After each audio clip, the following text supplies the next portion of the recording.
Magandang araw sa ating lahat. Ito may ginawa tayo, isang food display steamer o ito yung karaniwang ginagamit bilang steamer ng siopaw o kung tawagin natin ay siopaw steamer. Bali ang naging problema nito ay nasira yung kanyang heating element. Ayan. Yan po nangyayari sa heating element pag matagal nang ginagamit ang food steamer na ito. So, yung dinala sa atin ng may-ari, nagdala siya ng heating element. Ang problema ay hindi magkasing sukat ang dinalang heating element sa atin dito. So, syempre, ginawa natin ng paraan yan. Bali, ipapakita ko sa inyo. Bali, ito yung sira at ito naman yung bago. Yun yung ito yung heating element na ipinalit natin. Yan po. Dahil yan po ay bago na heating element at saka hindi magkasing sukat nung original na heating element, ang ginawa natin dyan ay nagbutas tayo ng panibagong lagayan ng heating element na ito. Bali, kung titingnan natin dito sa baba, okay, ito po yung ating ginawa, no? Nagbutas tayo dito ng dalawang butas para maipasok lang yung dalawang terminals ng heating element na iyan. Tapos, kung mapapansin ninyo, itong mga terminals na ito, yan po ay sa dating heating element na sira na.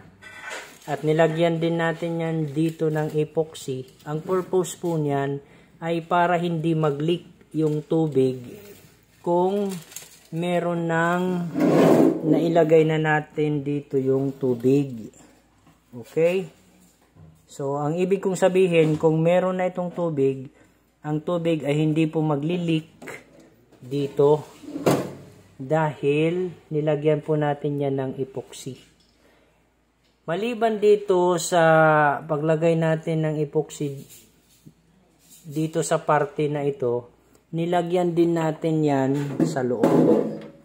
Ito, yan, mapapansin ninyo, meron din yung epoxy. Yun nga, para hindi mag-leak yung tubig. Bali, itong part na ito, yan po ay galing dito sa dating heating element na pinutol natin. Okay? Para hindi na tayo lagay pa ng pantapal doon. Kaya yun ang ating ginawa. Okay? Tapos, yung isa pa, itong temperature sensor. Originally, itong temperature sensor, yan po ay nakalagay dito. Ang purpose po ng temperature sensor, yan po ay magsisense ng init, okay, ng temperature. Pag mainit na, saka iti-turn off ang thermostat.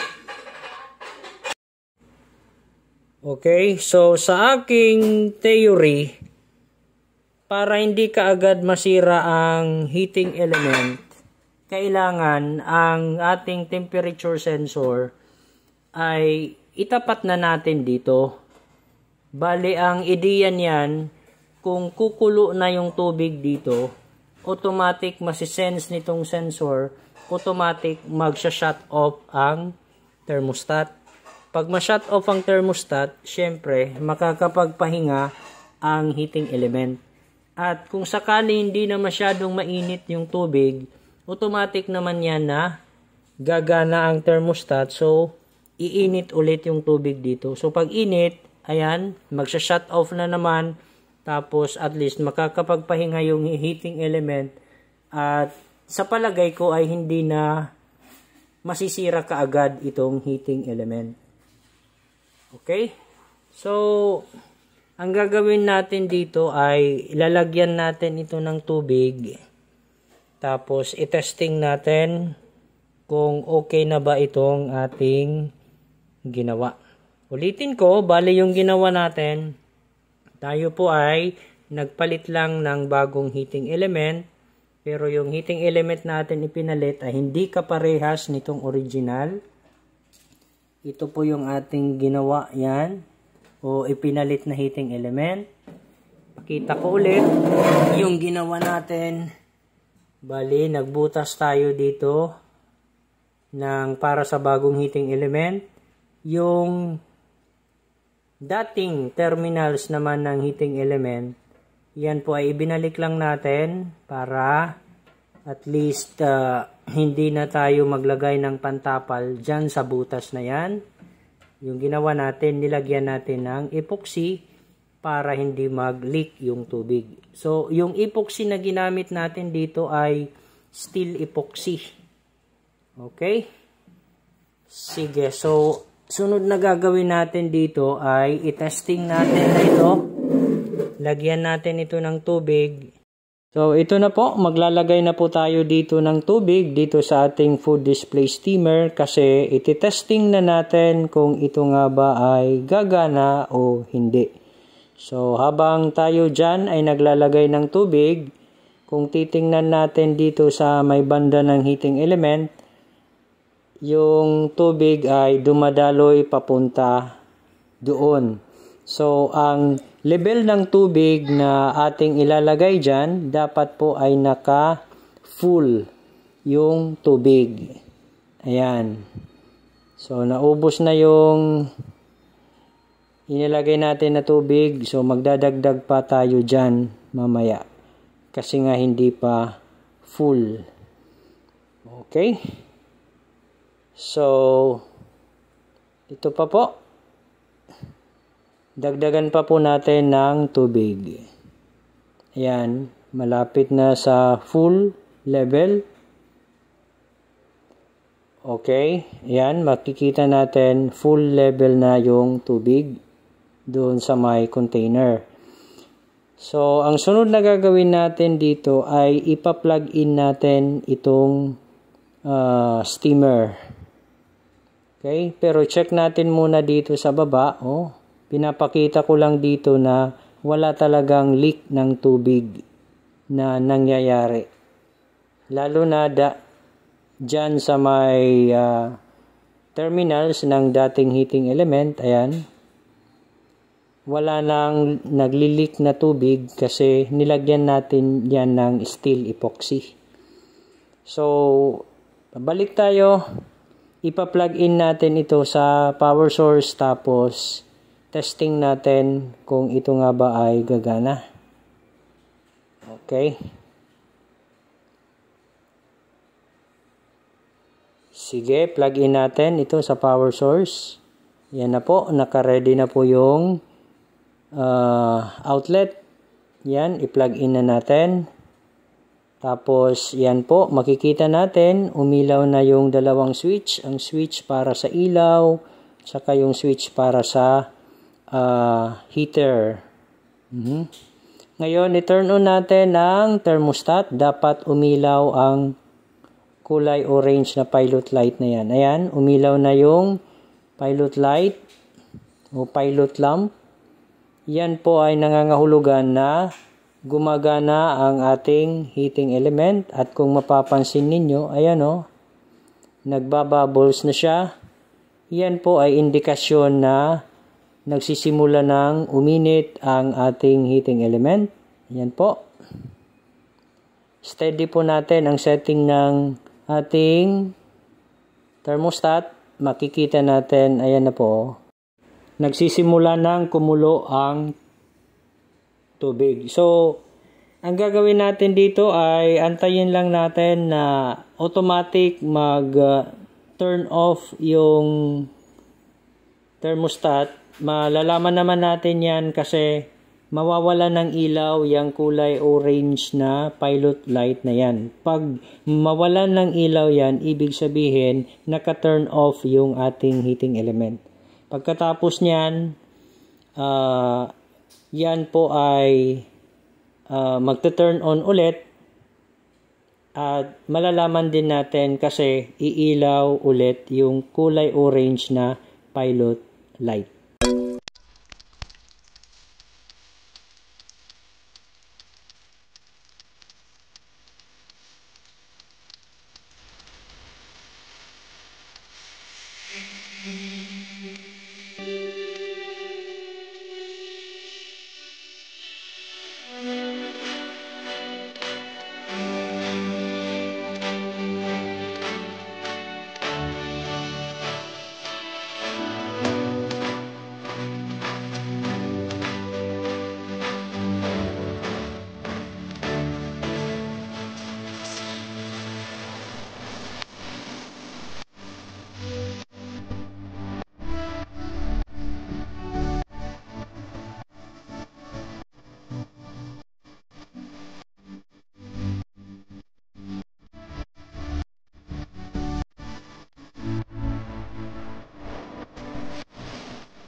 Dito mapapansin natin na medyo natatagalan yung pag-turn off nitong heating element kasi simula pa lang. So, antayin lang natin ng konti. Malapit na yan kasi kumukulo na yung tubig. Okay? Pag na-sense yung mainit na temperatura, ayun, nag-turn off na yung pilot light na kulay orange. So, ibig sabihin, turn off na rin yung heating element. At dito ay at least nakakapagpahinga ang heating element, okay, sa stage na ito dahil yan po ay naka-turn off. So, maya-maya pag hindi na mainit yung temperature sensor, yan naman po ay automatic mag-turn on at saka gagana ulit yung heating element at saka kukulo naman yung tubig. At pag kumulo ulit yung tubig, ayun, magte-turn off siya ulit. Tapos, pagkatapos ng ilang sandali, yan naman po ay magte-turn on. Bale, ayan po yung basic function nitong food display steamer. So, dito yung ginagawa natin ay iniintay natin na mag-automatic turn on itong food display steamer para ma-check natin kung gumagana talaga ito. Lalo na yung sa banda na may temperature sensor. Okay? So, antay lang tayo konti. Yan naman po ay automatic mag-turn on. Antayin lang natin.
Dito kung mapapansin ninyo ay hindi pa nag-automatic turn on ang ating food display steamer. Antay lang tayong konti, malapit na yan. Okay, hintay lang. Ayun, nag-turn on na ang food display steamer. So, umilaw yung kulay orange na pilot light. Ibig sabihin, kukulo na naman ulit yung tubig doon sa may heating element. Ayun o, nagsisimula na namang kumulo ang tubig. So, pagkatapos nyan, okay, pag ma-detect ng temperature sensor yung threshold ng pinakamainit na temperature, yan naman po ay kusang mag-turn off. At least hindi na-overwork yung ating heating element. At sa ganitong pamamaraan, at least ay magtatagal yung ating ikinabit na heating element. At saka matagal rin magagamit itong food display steamer ng may-ari. Ayun o, mapansin ninyo, automatic nag-off siya. So, ibig sabihin, na-detect ng temperature sensor yung threshold na pinakamainit na temperature, kaya siya nag-turn off. So, gaya ng sinabi ko kanina, dahil sa setup na ito, at least hindi na overwork yung heating element ng food display steamer. So, ang magiging resulta niyan, at least medyo tatagal ang paggamit nitong food display steamer at hindi kaagad ito masisira. So, ang sunod na gagawin natin dito ay ipa-plug in tayo o tayo po ay magpa-plug in ng study lamp dito para sa ilaw. Okay, plug in natin dito sa outlet.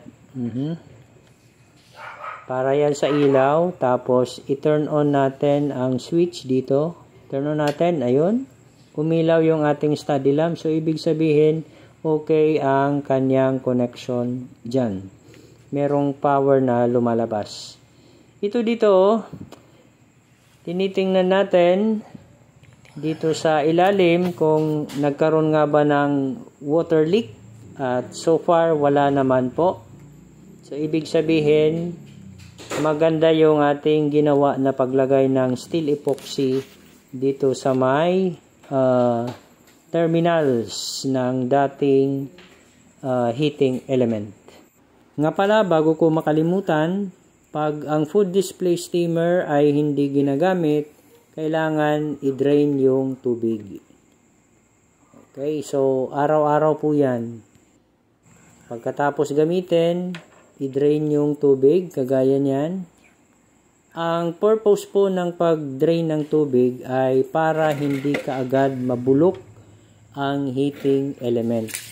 Kasi pag hindi natin yan i-drain, mabababad yung heating element sa tubig at saka yan yung magiging sanhi ng maagang pagkabulok ng heating element.